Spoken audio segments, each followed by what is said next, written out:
Cross-processing. Cross-processing is a technique that is coming from film days. Sometimes they would process a certain type of film in chemicals that were intended for a different type of film. And this usually created the cross-process look. We are going to be using 3 different techniques to apply cross-processing to this shot now. Let's start by balancing this shot first. I'm going to look for a reference frame. This one seems good. I'm going to bring the shadows down, gamma up, shadows down, and I'm going to add a bit of saturation. Let's add a new node.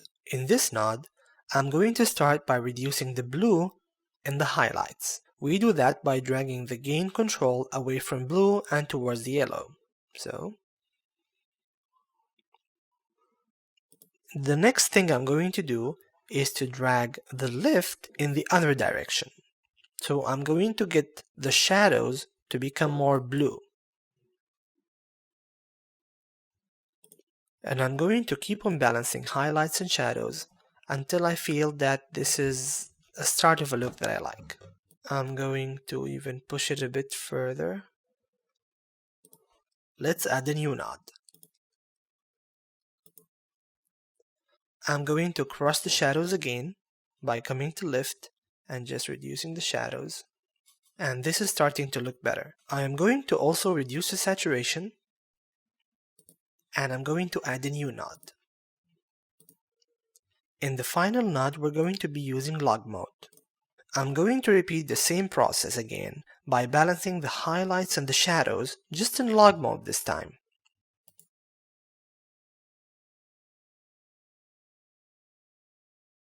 And I'm going to add a final node to cross the shadows one more time. Okay, now I'm going to right click and create a new version. We'll call this version 3. Now, let's try achieving the same look using curves now. So I'm going to come to color and reset all grades and nodes. Let's go to curves and use just custom curves. I am going to start by unchecking Gang Custom Curves. Before we start with curves, there is one more thing to know. You can click on this button down to expand curves. This will provide you with more of a precise control over your curves. I'm going to start by bringing the shadows down and bringing the rest of the image up. Notice that by using curves, we are getting a fundamentally different look than the look we got when we used primaries. I'm going to add a new node, expand the curves again, bring the highlights in the blue curve down.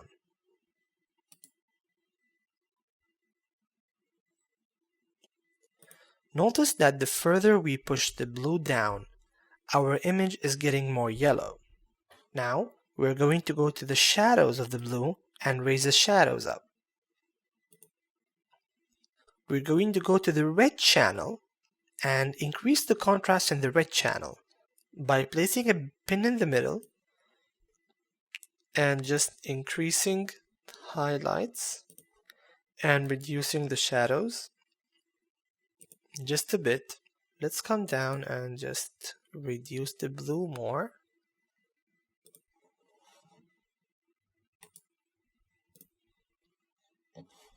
Let's add a new node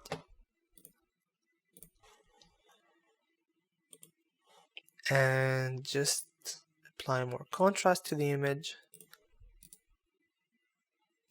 Okay, now we're going to right click, local versions, and create a new version. This will be version 4.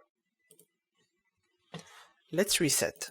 Now I'm going to apply the same look again with primaries, just using a different way of controlling the primaries. I'm going to start here by bringing the shadows down and increasing the midtones, shadows down, reducing saturation a bit.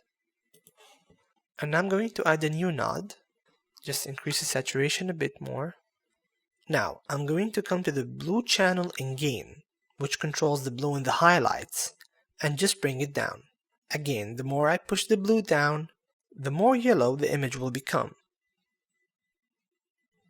I'm going to balance this by increasing the blue channel in the shadows. Let's balance it again by decreasing the blue channel in the highlights. Okay, now let's start by increasing the red channel in the highlights now, and reducing the red channel in the shadows. Balancing it again with the highlight, and adding a new node, adding more contrast. Right click, local versions, create a new version, and this will be version 5. Now, in order to compare the 3 different methods that we used to achieve the cross-processing look, I'm going to right click on the screen, split screen on and off. And now we're presented with the 3 different versions. Notice that using the curves provided us with a more of a harsh look.